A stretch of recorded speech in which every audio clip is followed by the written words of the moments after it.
NGO ही अशी एक संकल्पना भारतामध्ये रुजली की शासनाच्या अनेक योजना किंवा समाजहिताच्या ज्या योजना असतात ते वेगवेगळ्या फंडिंगच्या माध्यमातून समाजापर्यंत पोहोचवणे आणि समाजहिताचं कार्य त्यातून निर्माण करणे, त्या योजना लोकांपर्यंत पोहोचणे, यासाठी ही NGO नावाची संकल्पना लोकशाहीमध्ये आणि स्वातंत्र्यानंतर ही मोठ्या प्रमाणात भारतामध्ये आली.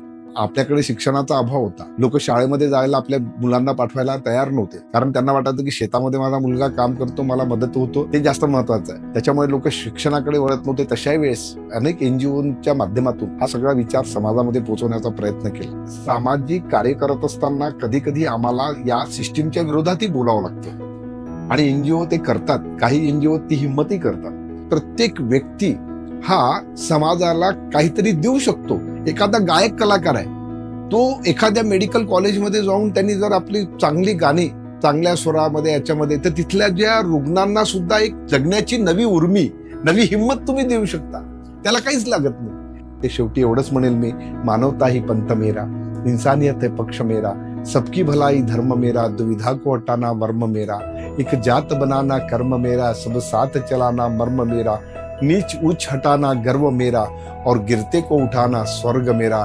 हे राष्ट्रसंत तुकडोजी महाराजांचे विचार मला नेहमी प्रेरित करतात.